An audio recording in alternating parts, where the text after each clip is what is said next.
the moral pain of that reality is severe. A scar across our collective soul. Where I found myself trying to find my value in my job, what I didn't understand was I needed to find my value in my work. And there is a difference, because a job was my occupation. My work was when my greatest passions began to start overlapping with the world's greatest needs. And I chose to do something about it. I chose to start going through the process of finding my work. And so the work that we do now is very much a reaction to that process. The work we do now is very much a reaction to that journey, because one thing I believe about the work that we do is that the work that we do is not something, that's not a conclusion.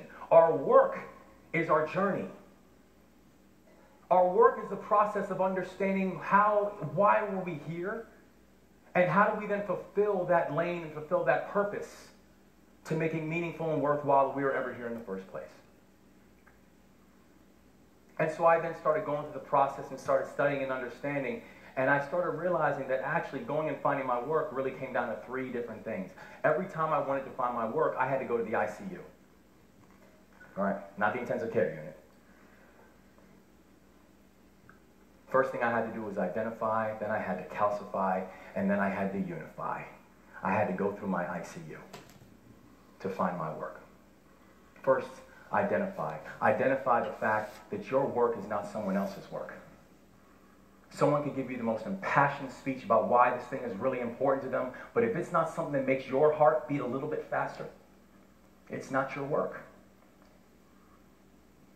You know, I have people, whether it is, veterans issues, or whether it is reforming the criminal justice system, or whether your issue is education or youth or seniors or the environment, whatever it is, the identification of your work becomes a very personal process. I have people come up to me and it's like, Wes, listen, I could really use your help. Like, can you help me advocate for the Eastern Bay Owl?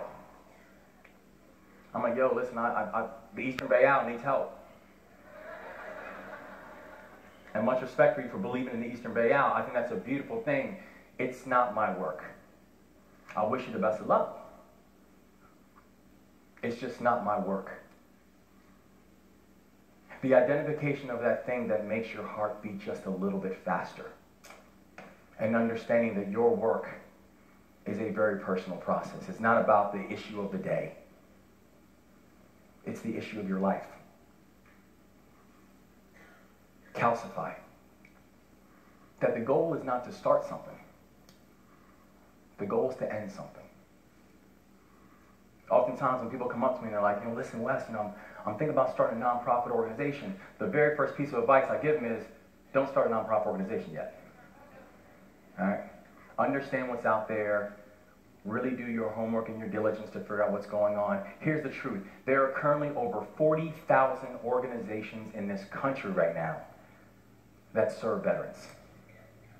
What we call VSOs, Veteran Serving Organizations. Over 40,000 organizations in this country call themselves VSOs. I can tell you right now, as a person who works very actively on these issues, there are not 40,000 issues that veterans face.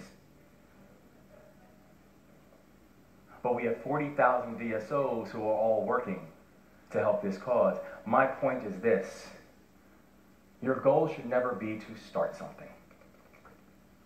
Your goal should be to end it.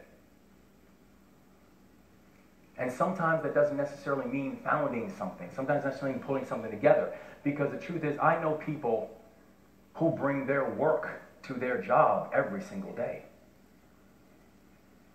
I think of my man Derek, who's a barber over in West Baltimore, who came up into one of the toughest areas in West Baltimore, who now still has his business in one of the toughest areas in West Baltimore. Now his job is that he's a barber. His work is that he is passionate about education, particularly for young boys, and particularly for young boys of color. So when they come into his barbershop, and it's all known throughout the community, if you come into Mr. Derek's barbershop and you bring a book, you're going to get a free cut.